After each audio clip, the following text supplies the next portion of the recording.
형제자 여러분 안녕하세요. 오늘은 3월 19일 월요일 예고 없이 주어진 재앙이라는 제목으로 출애굽기 8장 16절부터 24절까지를 묵상합니다. 16절 여호와께서 모세에게 이르시되 아론에게 명령하기를 내 지팡이를 들어 땅에 티끌을 치라 하라. 그것이 애굽 온 땅에서 이가 되리라.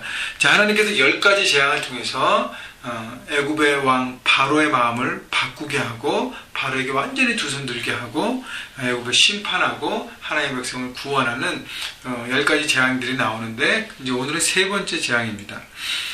자, 하나님께서 모세에게 이르시고 모세는 아론에게 명령하여서 지팡이로 땅에 티끌을 치라고 합니다. 자, 하나님과 모세와 아론의 그 팀 사역을 볼 수 있어요.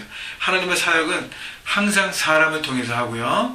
또 그 사람은 혼자가 아니라 동역자를 통해서 함께합니다. 모세와 아론의 동역함을 보면서 여러분 제가 어저께 세상이라는 삶 현장에서의 그 삶의 자세에 대해서 얘기했는데 그 모든 것을 여러분 혼자 싸워가는 것이 아니라 여러분에게 동역자를 붙여주시면 알고 함께 하나님 나라를 이루시기를 바랍니다. 자, 그런데요, 지팡이를 들어 땅에 티끌을 치라 했어요. 이 지팡이 여러분 생각해 보십시오. 하나님께서 모세를 광야에서 부르셨을 때 모세가 들고 있던 지팡이를 통해서 하나님 기적을 보여주시고 결국 모세에게 이 지팡이를 들고 이 하나님이 함께 하셨고 함께 하나님이 동행하신다는 이 증거물을 들고 바로에게 왔습니다. 여러분 지팡이 하나를 볼 때는 이 지팡이는 마른 막대기와 같아요. 죽어있는 생명이고 그냥 버려지는 나무입니다. 그런데요, 누구의 손에 들리냐에 따라서 그것이 어떻게 사용해야 되느냐가 결정된다는 것이죠. 모세에게 들려졌고 이 지팡이가 하나님께 들려졌을 때 하나님은 그 지팡이를 능력의 도구로 사용하셨다는 것입니다. 여러분, 누구한테 들려졌냐는 것이 중요한 거예요. 여러분, 우리의 삶을 하나님 앞에 도구로 드리면 하나님께서 우리를 귀하게 쓰신다는 것이죠. 그래서 나는 어떻게 내 삶과 내 시간과 내 물질을 드리고 있는가를 여러분 생각해 보십시오. 자, 그 다음에 땅에 티끌을 쳐서 이가 되게 했습니다. 자, 이가 어떤 벌레에 있는지는 정확히 몰라요. 그러나 이는 작은 벌레로 몸에 피부병, 피부질환을 일으키는 그런 작은 벌레입니다. 티끌이 이가 되게 하는 것. 여러분, 그래서 예전에도 보면 지금은 이제 이가 없는데 제가 어릴 때만 해도 막 이가 이렇게 있는 학생들이 가끔 이렇게 있는데 그러면 그 막 이렇게 막 간지러워하고 막 그러잖아요. 근데 이것이 땅에 티끌 전체가 이가 됐을 때 얼마나 많은 벌레가 사람에게 와서 피부질환을 일으키는지 살기가 너무 고역스러운 상황으로 연출되는 것입니다. 17절 보니까 그대로 행할세 아론이 지팡이를 잡고 손을 들어 땅에 티끌을 치며 애굽의 온 땅에 티끌이 다 이가 되어 사람과 가축에게 오르니. 애굽의 온 땅에 티끌, 여러분 티끌이 작지만 얼마나 많습니까? 여러분, 땅의 티끌도 마찬가지예요. 세상의 가치도 볼 때 너무너무 작은 것입니다. 근데요, 하나님이 작은 가치를 들어서 하나님의 심판의 도구로 쓰십니다. 하나님은 못 쓰실 것이 없다는 거예요. 하나님은 모든 걸 사용하신다는 것입니다. 그래서요, 세상의 눈으로 볼 때 아무 가치 없는 그 티끌과 같은 것도 하나님 쓰셔서 이가 되게 하고 심판의 도구로 쓰시는 것이죠. 하나님이 온 땅을 지으셨고 주관하신 하나님의 능력, 전능하심을 하나님은 보여주고 계시는 것입니다. 자, 그런데 이 작은 티끌, 그러나 엄청 많잖아요. 그죠? 온 땅에 있는 티끌이 이가 됐습니다. 여러분, 사람과 가축이 오르니 정말 가축도 그렇고 애굽에 있는 모든 사람들이 얼마나 괴롭겠습니까? 여러분 상상해 보십시오. 18절 요술사들도 자기 요술로 그같이 행하여 이를 생기게 하려 하였으나 못하였고 이가 사람과 가축에게 생긴지라. 요술사가 바로에게 말하되 이는 하나님의 권능이니이다 하였으나 바로의 마음이 완악하게 되어 그들의 말을 듣지 아니하였으니 여호와의 말씀과 같더라. 자, 첫 번째, 두 번째 재앙은 애굽에 있는 요술사들이, 마술사들이 다 흉내냈습니다. 똑같이 따라했습니다. 근데요, 이번 세 번째 재앙부터는 애굽의 마술사가 따라하지 못하게 됩니다. 그래서 그들의 입에서도 이것은 하나님의 권능이라고 표현합니다.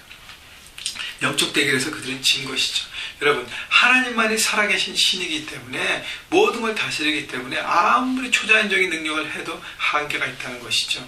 여러분, 여기서 사람과 하나님, 또 다른 신과 하나님의 간격이 이제 벌어지는 것입니다. 그래서 하나님은 그 하나님 되심을 보여주는 것이에요.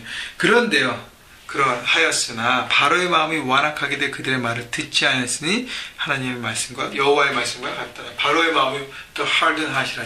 더 굳어졌습니다. 듣지 않았습니다. 여러분, 우리 남자들이 되게 많이 그러는데 고집 피울 때, 내 고집, 쓸데없는 고집을 피울 때 결국 나만 상하는 것이 아니라 내가 속해 있는 가정과 직장과 일터가 상하게 되는 것을 여러분 잊지 마십시오. 여러분, 그래서 특별히 가장들이요, 남자들이요, 마음을 여시고 겸손함으로 그 뜻을 받아들이십시오. 여러분, 바로는 교만했어요. 고집불통이었습니다. 이기심이었습니다. 자기 자존심만 붙든 거예요. 그래서 백성들과 가축들과 이 나라 전체가 고통받고 하는 것을 돌아보지 않은 것입니다. 하나님과의 어떤 대결에서 내 고집만 피우고 이것을 넘기겠다는 어떤 그런 아집 때문에 결국은 다 무너지게 됐다는 것입니다. 여러분, 여러분의 고집 때문에 여러분이 속한 영역이 무너진 것을 여러분 보고 싶습니까? 그럼 계속 고집 피우십시오. 그렇지 않다면 그 고집을 내려놓아야 하는 것입니다. 20절, 여호와께서 모세에게 이르시되 아침에 일찍 일어나 바로 앞에 서라. 그가 물이 있는 곳으로 나오리니 그에게 이르기를 여호와께서 이와 같이 말씀하시기를 내 백성을 보내라. 그러면 그들이 나를 섬길 것이니라. 자, 하나님께서 모세에게 바로가 있는 곳을 찾아가라 합니다. 하나님은 바로가 어디 있고 무엇을 하는지를 다 파고 계시는 전능전지하신 분은 하나님인 것을 보여주고 계시는 것입니다. 여러분, 바로는 하나님의 손바닥에 있는 거예요. 그렇기 때문에 바로는 그것을 깨닫지 못하는 것이 너무 답답한 부분이라는 것이죠.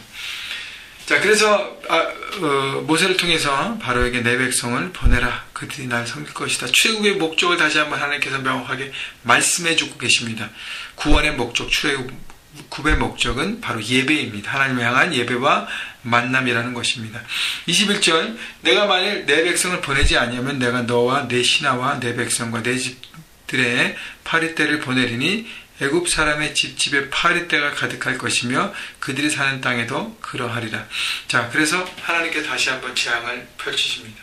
파리떼. 왜냐하면 바로의 마음이 또 완악해졌기 때문에, 이 재앙을 보고 완악해졌기 때문에 그 다음 재앙, 파리의 재앙으로 애굽 사람의 집집이 파리떼가 가득할 것이다. 그 모든 것들을 또 하나님은 애굽 사람들 심판하기 위해서 파리떼를 동원하십니다. 22절, 그날에 나는 내 백성이 거주하는 고센 땅을 구별하여 그곳에는 파리가 없게 하리니 이로 말미암아 이 땅에서 내가 여호와인 줄을 내가 알게 될 것이다. 하나님께서 이 모든 재앙을 보여주는 것은 하나님의 전능하심, 하나님의 다스리심, 하나님의 구원 계획과 하나님의 존재를 애굽 땅에 보여주시는 거예요. 그래서 보세요. 고센 땅에는 파리떼가 없고 나머지 애굽 땅에 파리가 있다는 거예요. 여러분, 누가 어떤 사람이 그런 자연적인 능력을 조절할 수 있겠습니까? 하나님만이 그렇게 하신다는 것입니다. 하나님이 자연의 때를 막 이렇게 질서를 파괴하려 그런 것이 아니라 하나님이 컨트롤하는 그곳에서 하나님께서 그 질서 안에서 그 분리됨, 구별됨을 보여주시고 하나님을 나타내시는 것입니다. 23절, 내가 내 백성과 내 백성 사이를 구별하니 내일 이 표징이 있으리라 하셨다 하라 하시고. 자, 그래서 하나님은 바로의 백성과 하나님의 백성의 구별을 두시는 것이죠. 그래서 바로의 백성은 애굽 땅을 심판하시는 거예요. 심판하시는, 왜 심판이에요? 결국 하나님의 백성을 구원하기 위해서 애굽 땅을 심판하고 바로 악한 영의 지배를 받는 세상의 현장, 상황들을 하나님은 보여주시는 것입니다. 세상은 완강히 거부합니다. 그런 영적 전쟁을 하고 하나님의 뜻 가운데 나가면 결국 세상은 무너지게 되어 있다는 것입니다.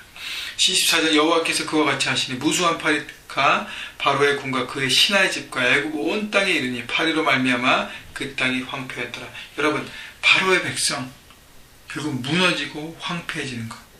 여러분, 바로가 자기 이기심 때문에 자기 고집을 피우면서 살았던 삶, 잠깐은 잘 될 수 있지만 애굽은 무너지고 있는 것입니다. 바로는 그걸 못 깨달고 있어요.